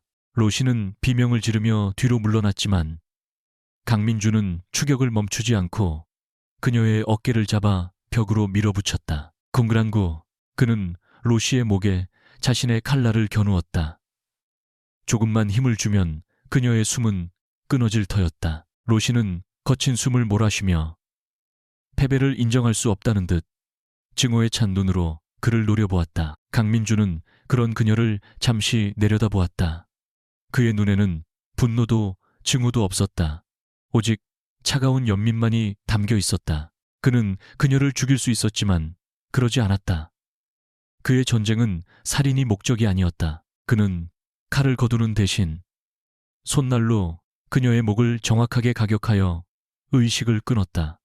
쓰러지는 로시의 몸을 마지막으로 창고 안에는 다시 정적이 찾아왔다. 그때였다. 창고 밖에서 수많은 사이렌 소리가 요란하게 울려 퍼지기 시작했다. 김진우가 보낸 증거를 받고 헌병대와 한미연합수사단이 출동한 것이다. 강민준은 쓰러진 로시를 내려다보며 조용히 말했다. 이것이 너의 최후다. 대위, 어둠 속에서의 싸움은 끝났다. 이제는 빛 속에서 진실을 심판할 시간이었다. 강민준이 어둠 속에서 사투를 벌이는 동안 기지에서 수킬로미터 떨어진 한적한 언덕 위 낡은 봉고차 안에서는 또 다른 전쟁이 벌어지고 있었다. 그곳은 김진우 상사의 지휘 통제실이었다. 여러 대의 노트북, 모니터 불빛이 그의 젊은 얼굴을 창백하게 비추고 있었고 화면에는 복잡한 코드와 실시간으로 변하는 데이터들이 가득했다. 그의 헤드셋에서는 총성과 비명, 거친 숨소리가 뒤섞여 들려왔다. 그는 지금 강민준의 눈과 귀를 통해 지옥의 한복판을 보고 있었다. 심장이 갈비뼈를 부술듯이 뛰었다. 모니터 속에서 강민준이 총알을 피하고 적을 쓰러뜨릴 때마다 김진우는 자기도 모르게 주먹을 꽉 쥐었다. 그는 단 한순간도 화면에서 눈을 떼지 않았다. 원사님의 목숨과 작전의 성공이 자신의 손에 달려 있었다. 진우, 지금이다. 강민준의 나직하지만 단호한 목소리가 헤드셋을 통해 들려오는 순간 김진우의 모든 불안감과 초조함은 사라졌다. 그의 손가락이 기계처럼 키보드 위를 날아다니기 시작했다. 수십 시간 동안 미리 준비해둔 프로토콜을 실행했다. 엔터키를 누르자 유령 작전의 심장이 뛰기 시작했다.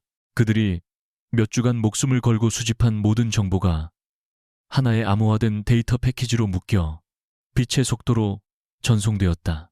패키지 안에는 첫날 강민준이 지붕 위에서 촬영한 영상, 박철민 상사가 위장 추적하며 찍은 박성호 대령과 무기상들의 접선 사진, 유령 회사의 자금 흐름 분석표, 훈련 중 분실로 처리된 무기 목록, 그리고 지금 이 순간 제블린 미사일과 델타포스 대원들의 얼굴이 생생하게 담겨 있는 실시간 현장 영상까지 모든 것이 담겨 있었다. 데이터는 한 곳이 아닌 여러 곳으로 동시에 쏘아졌다. 대한민국 국군 방첩사령부의 보안 서버, 주한미군 범죄수사사령부, CID의 핫라인, 국방부 합동조사단의 감찰 서버, 그리고 마지막으로 만일의 사태에 대비해 약속된 언론인의 보안 이메일 계정으로도 전송되었다.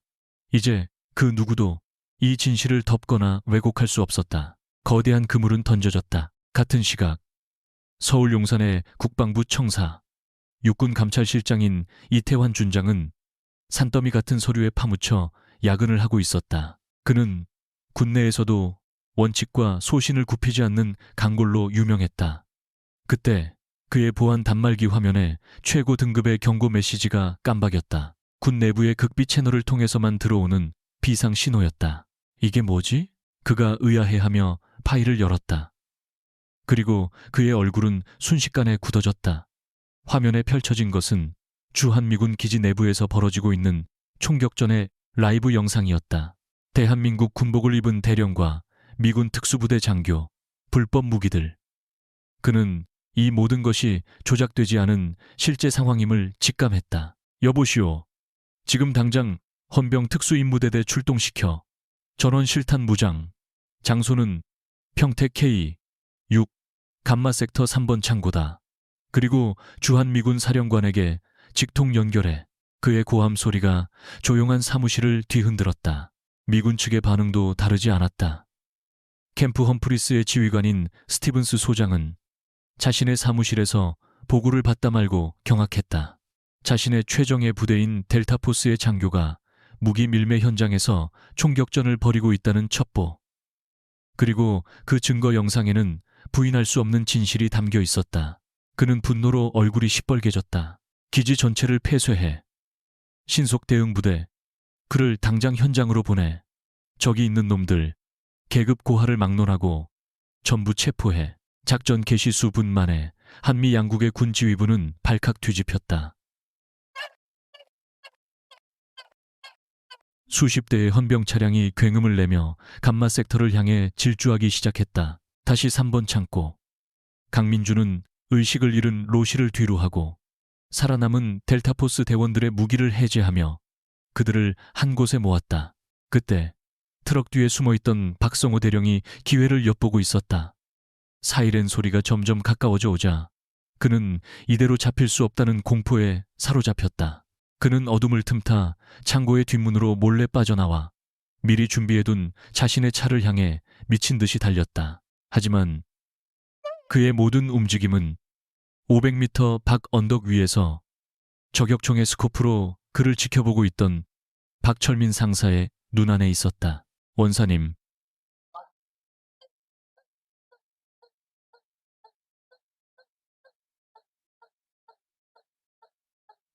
박 대령이 후문으로 도주 중입니다. 6시 방향 은색 세단 차량으로 향하고 있습니다. 박철민은 강민준에게 보고하는 동시에 새로 구축된 지휘 채널을 통해 현장으로 달려오고 있는 헌병 부대에게도 박 대령의 도주 경로를 전송했다.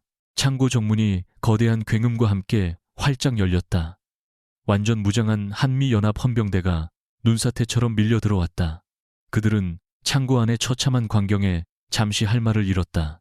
쓰러져 신음하는 미군 특수부대원들, 여기저기 널브러진 무기 밀매상들의 시체, 그리고 열려진 상자 속에서 위용을 드러내는 최첨단 무기들, 그리고 그 모든 것의 중심에 피와 먼지로 뒤범벅이 된 채 유령처럼 고요히 서 있는 한 명의 한국군 원사. 강민주는 다가오는 헌병들을 향해 천천히 자신의 권총을 바닥에 내려놓고 두 손을 들어 올렸다. 대한민국 육군 원사 강민준이다. 모든 상황은 종료됐다. 증거물은 저 트럭 안에 있다. 한편 박성호 대령은 기지의 후문 근처에서 헌병 차량 2대에 의해 포위되었다. 그는 차에서 내려 자신의 계급장을 가리키며 고함을 쳤다. 이놈들, 내가 누군지 알고 길을 막는 거야. 당장 비키지 못해. 하지만 헌병들은 미동도 하지 않았다. 그들은 이미 장군의 직접적인 명령을 받은 상태였다. 절망에 빠진 박 대령은 마지막 발악으로 허리춤에 권총을 뽑아 들려 했다.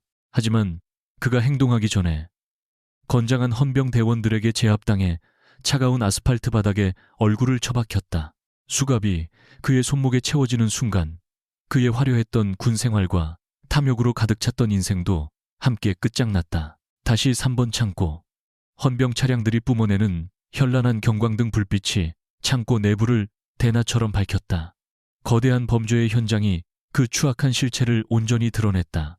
양국군을 충격에 빠뜨린 희대의 무기 밀매 사건의 전모가 세상에 밝혀지는 순간이었다. 강민준, 박철민, 그리고 김진우, 3명의 유령은 마침내 부패한 거인을 쓰러뜨렸다. 하지만 그들 자신의 운명 역시 이제 거대한 조사의 소용돌이 속으로 빨려 들어가게 될 터였다. 강민주는 눈앞의 아수라장을 무표정하게 바라보았다. 그의 얼굴에는 안도감도 기쁨도 없었다. 오직 이 모든 것을 끝냈다는 서늘한 종결감만이 감돌고 있었다. 진실은 밝혀졌고 이제는 심판의 시간만이 남아 있었다. 3번 창고에서 벌어진 총격전은 거대한 댐을 무너뜨린 작은 균열과 같았다. 그날 밤 이후 한미 양국군은 전례 없는 규모의 후폭풍에 휩싸였다. 사건의 심각성을 인지한 양국 지휘부는 즉각 태스크포스 클린하우스, 타스크포스 클린하우스라는 이름의 합동수사본부를 창설했다. 한국 측에서는 강골 검찰관 출신의 이태환 준장이, 미국 측에서는 미 육군 범죄수사사령부 CID의 베테랑 수사관인 데이비스 대령이 공동본부장을 맡았다. 그들의 수사는 신속하고 거침없었다. 김진우 상사가 전송한 완벽한 증거 패키지는 그 어떤 외압이나 정치적 개입도 차단하는 견고한 방패가 되어주었다. 수사본부의 첫 번째 임무는 사건의 핵심 증인이자 비공식적인 작전의 주인공들인 유령팀을 확보하는 것이었다. 강민준, 박철민, 김진우 세 사람은 곧바로 안전가옥으로 옮겨져 보호와 동시에 강도 높은 조사를 받았다. 그들은 더 이상 범죄자가 아닌 국가안보를 뒤흔든 거대한 음모를 파헤친 핵심 증인이었다. 조사실의 분위기는 엄중했지만 수사관들이 그들을 대하는 태도에는 미묘한 존경심이 묻어 있었다. 강민주는 처음부터 끝까지 담담하고 건조한 어조로 모든 사실을 진술했다. 이사벨라 로시의 첫 도발부터 시작된 일련의 사건들, 불법 행위를 목격하고 비밀 수사를 결심하게 된 계기, 그리고 마지막 함정 속으로 걸어 들어갈 수밖에 없었던 이유까지 그의 진술에는 과장도 변명도 없었다. 오직 군인으로서 마땅히 해야 할 일을 했을 뿐이라는 굳건한 신념만이 느껴졌다. 김진우는 자신이 사용했던 해킹 기술과 데이터 분석 과정을 상세히 설명했다. 그의 노트북에 담긴 자료들은 로시와 박대령의 모든 움직임과 통신 기록을 시간대별로 완벽하게 재구성해냈다. 데이비스 대령은 김진우의 실력에 혀를 내두르며 이 친구는 군인이 아니라 NSA에 있어야 할 인재라고 농담을 던질 정도였다. 박철민은 자신이 수집한 외부 정보들을 증거로 제출했다. 박 대령과 무기상들의 접선 사진과 영상은 그들의 범죄 네트워크를 밝히는 중요한 연결고리가 되었다. 그들이 제출한 증거 앞에서 범죄자들은 속수무책으로 무너져 내렸다. 이사벨라 로시는 처음에는 끝까지 저항했다. 그녀는 조사실에서 자신이 테러리스트들의 불법 무기 거래 현장을 급습한 영웅이며 강민준이야말로 자신을 공격하고 작전을 망친 배신자라고 주장했다. 그녀의 연기는 완벽에 가까웠고 델타포스 대위라는 그녀의 신분은 그 주장에 무게를 실어주는 듯했다. 하지만 수사관들이 그녀 앞에 강민준의 바디캠 영상을 재생하는 순간 그녀의 모든 것은 무너져 내렸다. 화면 속에는 제블린 미사일을 확인하며 고객이 만족하겠군이라고 말하는 자신의 모습, 강민준을 향해 쏴, 죽여 라고 소리치는 자신의 목소리가 생생하게 담겨 있었다. 완벽한 증거 앞에서 그녀의 오만했던 얼굴은 경악과 절망으로 일그러졌다. 그녀는 더 이상 분노하지 않았다. 영혼이 빠져나간 사람처럼 텅 빈 눈으로 허공만 응시할 뿐이었다. 그녀의 군사 재판은 신속하게 진행되었다. 미군 법정 최고 등급의 보안 속에서 열린 재판에서 그녀는 반역죄, 무기 밀매, 군무 이탈, 동맹군에 대한 공격 등 12가지가 넘는 죄목으로 기소되었다. 그녀는 모든 혐의를 인정했고 최후 진술에서조차 단 한마디의 사과도 하지 않았다.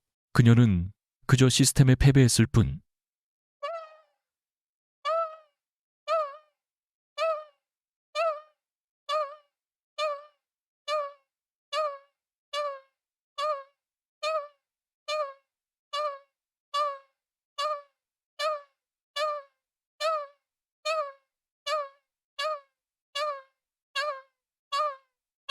판결은 단호했다.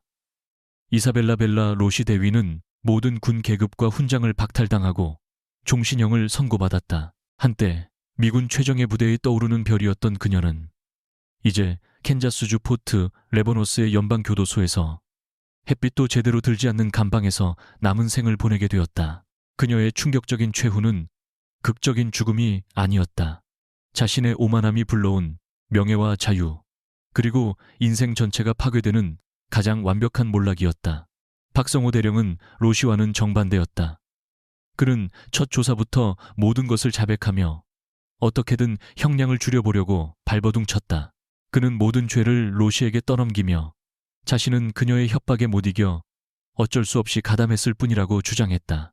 하지만 그의 계좌에서 발견된 수십억 원의 검은 돈은 그의 변명을 공허한 메아리로 만들었다. 그의 자백은 거대한 고구마 줄기처럼 군 내부에 숨어있던 더 많은 부패 세력을 끌어냈다. 그와 결탁하여 군수품을 빼돌린 보급 장교들, 뇌물을 받고 눈 감아준 헌병 간부들, 그리고 그 무기를 외부로 유통시킨 범죄 조직까지 그의 입에서 나온 이름들로 인해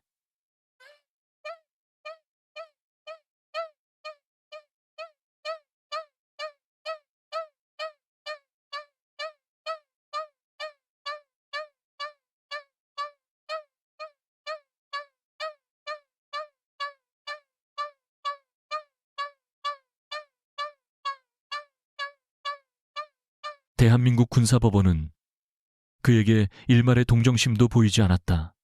조국을 배신하고 동맹과의 신뢰를 깨뜨린 죄는 그 어떤 것보다 무거웠다. 그는 이적죄와 부패 혐의로 무기징역을 선고받았고 불법적으로 축제한 모든 재산은 국고로 환수되었다. 그의 가문은 몰락했고 그의 이름은 군의 역사에 지울 수 없는 오점으로 남게 되었다.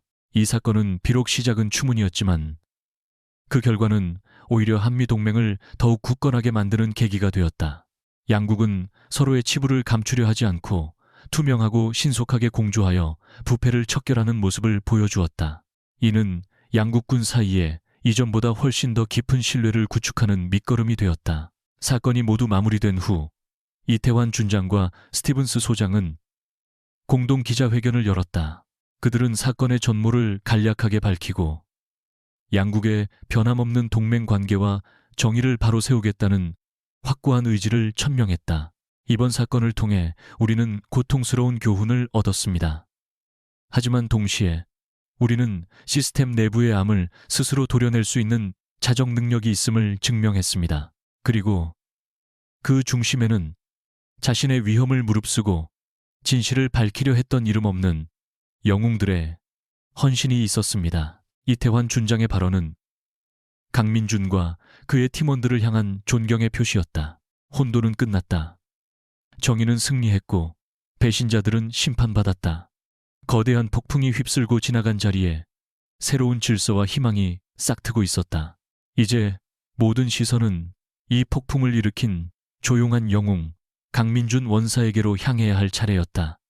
그는 이 모든 영광과 혼란의 중심에서 어떤 길을 선택할 것인가. 거대한 폭풍이 지나간 후 강민준, 박철민, 김진우 세 사람은 일상으로 복귀했다. 한미합동수사본부는 최종 보고서에서 그들의 활동에 대해 군법을 위반한 명백한 월권 행위라고 명시하면서도 결과적으로 국가안보에 대한 심각한 위협을 제거하고 군의 명예를 지키는 데 결정적인 공헌을 했다고 덧붙였다. 그들의 모든 불법적인 행위는 정상 참작되어 어떠한 처벌도 받지 않았으며 대신 3급 비밀 표창이 수여되었다. 세상에 알려지지 않을 그들만이 아는 조용한 훈장이었다. 강민준이 흑표 부대로 돌아온 날 부대의 공기는 이전과 미묘하게 달라져 있었다. 아무도 그 사건에 대해 입에 올리지 않았지만 대원들이 그를 바라보는 눈빛 자체가 변해 있었다. 이전의 존경심 속에는 어려운 선임 부사관에 대한 약간의 거리감이 섞여 있었다면 이제 그들의 눈빛에는 절대적인 경외심과 신뢰가 가득했다. 강민준 원사는 그들이 기꺼이 목숨을 맡길 수 있는 살아있는 전설 그 자체였다. 그는 변한 것이 없었다. 여전히 말수가 적었고 훈련 중에는 그 누구보다 엄격했으며 훈련이 끝나면 막사 뒤편에서 조용히 자신의 장비를 손질할 뿐이었다. 하지만 주변의 모든 것이 그로 인해 변해 있었다. 사건이 마무리된 후 육군 본부에서 그에게 연락이 왔다. 참모총장과의 비공식 면담이었다. 서울의 육군 본부 참모총장실에서 강민주는 군 생활 수십 년 만에 처음으로 네 개의 별이 빛나는 장군과 마주 앉았다. 노장의 참모총장은 따뜻한 눈으로 그를 바라보며 말했다. 강 원사, 자네가 이번에 세운 공은 실로 엄청나네. 자네 같은 군인이 있다는 것이 우리 군의 자랑이야. 육군에서는 자네의 공을 높이사 준위로의 특별 진급과 함께 충무무공 훈장을 수여하기로 결정했네. 준위 진급과 무공 훈장. 그것은 모든 부사관이 꿈꿀 수 있는 최고의 영예였다. 하지만 강민주는 잠시의 망설임도 없이 고개를 저었다. 총장님, 과분한 제안에 감사드립니다. 하지만 저는 사양하겠습니다. 사양하다니?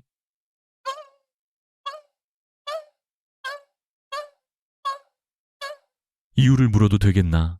저는 부사관입니다. 저의 자리는 책상 앞이 아니라 제 부하들 곁에 있는 훈련장입니다.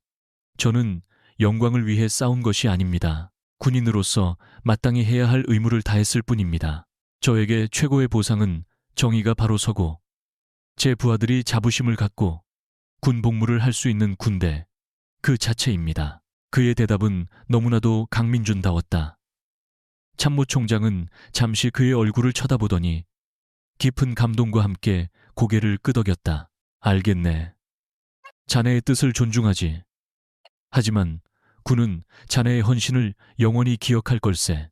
강민주는 한국군이 주는 모든 공식적인 영예를 거절했지만 그가 피할 수 없는 또 다른 인정이 그를 기다리고 있었다. 주한 미군 사령관인 스티븐스 소장이 그와의 개인적인 만남을 요청한 것이다. 며칠 후 강민주는 박철민, 김진우 두 사람과 함께 캠프 험프리스의 미군 사령부 건물로 향했다. 대한민국 육군 부사관이 미군 사령관의 집무실에 초대받는 것은 극히 이례적인 일이었다. 집무실의 거대한 성조기와 수많은 훈장, 기념패들은 그 공간이 가진 권위와 역사를 말해주고 있었다. 스티븐스 장군은 화려한 정복 차림으로 그들을 맞았다. 그의 맞은편에는 평범한 전투복 차림의 강민준이 서 있었다. 그 모습은 너무나도 대조적이었지만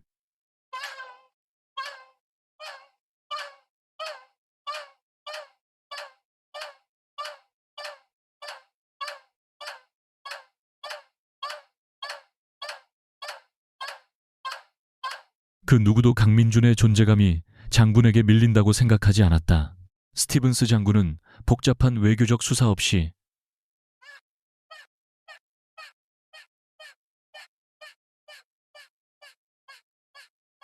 군인답게 단도직입적으로 본론을 꺼냈다. 원사 강민준.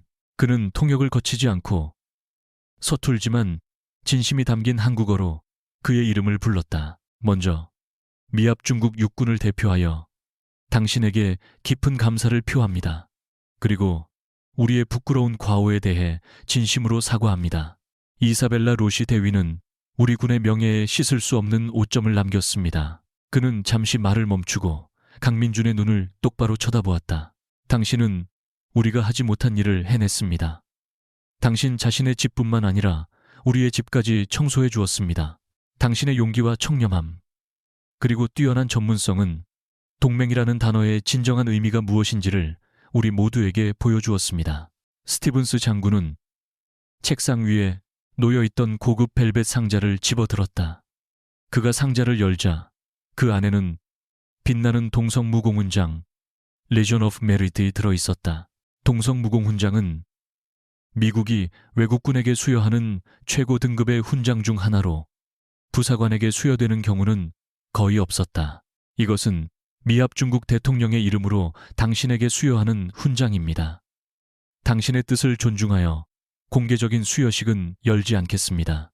하지만 이 훈장은 당신의 공식 기록에 영원히 남을 것이며 당신의 용감한 행동에 대한 우리 군의 영원한 감사의 증표가 될 것입니다. 스티븐스 장군은 직접 강민준의 가슴에 훈장을 달아주었다. 박철민과 김진우는 마치 자신의 일처럼 가슴 벅찬 표정으로 그 광경을 지켜보았다. 강민준은 그저 묵묵히 고개를 숙여 예를 표했다. 그리고 역시나 짧고 간결하게 대답했다. 감사합니다, 장군님. 그의 과묵한 위엄은 그의 전투 기술보다도 더 깊은 인상을 스티븐스 장군에게 남겼다. 그날 이후 기지의 분위기는 완전히 바뀌었다. 한미 연합훈련이 재개되었을 때 이전의 미묘한 경쟁심과 오만함은 찾아볼 수 없었다. 미군 병사들은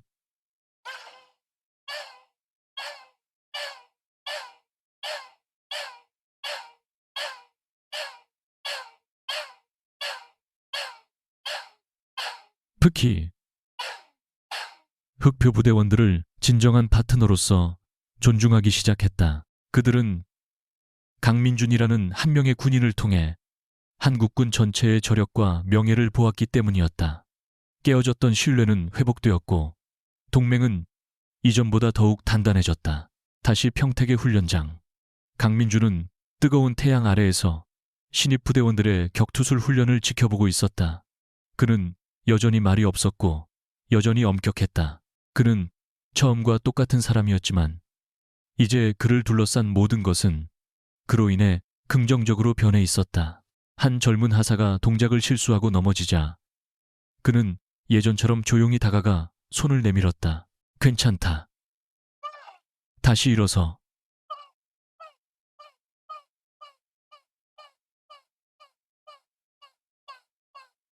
군인은 넘어지는 것을 두려워하는 자가 아니라 다시 일어서지 않는 것을 부끄러워하는 자다. 그의 목소리는 평범했지만 그 말을 듣는 젊은 군인들의 눈은 존경심으로 빛나고 있었다. 강민주는 멀리 수평선을 바라보았다. 그의 마음은 폭풍이 지나간 뒤의 바다처럼 고요하고 평화로웠다. 그 자신의 명예와 그가 목숨처럼 아끼는 부하들과 조국의 명예는 이제 온전히 제자리를 찾았다. 그것으로 충분했다. 그로부터 6달의 시간이 흘렀다. 계절이 2번 바뀌는 동안 뜨거웠던 평택의 여름은 지나가고 날카로운 겨울바람이 훈련장을 스치고 있었다. 캠프 험프리스의 풍경은 변함없었지만 그 안을 채우는 공기는 이전과 완전히 달라져 있었다. 한미연합훈련은 계속되었지만 이제 그곳에는 보이지 않는 벽이나 날선 경쟁심 대신 따뜻한 존중과 동료애가 자리 잡고 있었다. 델타포스에는 이사벨라 로시의 후임으로 온화하고 실력 있는 새로운 지휘관이 부임했고 그는 훈련 파트너인 한국군 특전사 대원들의 전술에 대해 배우려는 겸손한 자세를 보였다. 양국의 젊은 장교들은 이제 서로의 언어를 배우려 노력했고 훈련이 끝나면 스스럼 없이 어울리며 농담을 주고받았다. 거대한 폭풍이 모든 오물과 찌꺼기를 씻어낸 후 비로소 땅이 굳고 새로운 싹이 돋아난 것이다. 그리고 그 모든 변화의 중심에 있었던 남자 강민준 원사는 여전히 그 자리에 있었다. 그가 가장 편안함을 느끼는 장소, 땀과 흙먼지가 뒤섞인 훈련장 한복판에 그는 이제 막 부대에 전입 온 신참하사들을 상대로 근접 전투술을 가르치고 있었다. 그의 명성은 군 전체에 조용히 퍼져나갔지만 그의 훈련 방식은 조금도 변하지 않았다. 여전히 엄격했고 여전히 자비가 없었다. 힘으로만 상대를 제압하려 하지 마라. 너희가 가진 가장 강력한 무기는 팔의 근육이 아니라 머릿속의 생각과 가슴 속의 담력이다. 그의 불호령이 겨울의 찬 공기를 가르며 울려 퍼졌다. 그때 유독 눈에 띄는 신참 하나가 있었다. 그는 천부적인 싸움 실력을 가졌지만 지나치게 공격적이고 자신의 힘을 과신하는 경향이 있었다. 그는 대련 상대들을 연달아 거칠게 쓰러뜨리며 의기양양한 표정을 짓고 있었다. 강민주는 조용히 그에게 다가갔다. 이름이 뭔가? 하사 유진호입니다. 내 실력은 인정한다. 하지만 기세만 좋을 뿐 아직 멀었다. 나를 상대로 대련해봐라. 유하사는 전설로만 듣던 강민준 원사와 직접 겨룬다는 사실에 흥분과 동시에 약간의 오만함이 피어올랐다. 그는 자신의 힘이라면 저 나이 든 원사쯤은 상대해볼만 하다고 생각했다. 대련이 시작되자마자 유하사는 맹수처럼 달려들었다.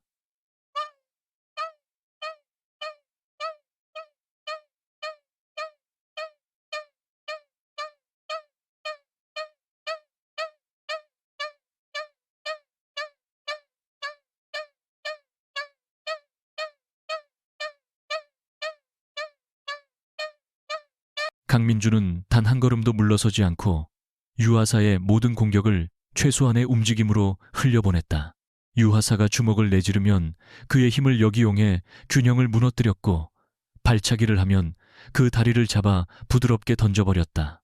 유하사는 자신의 힘에 자신이 휘둘리며 몇 번이고 매트 위를 굴러야 했다.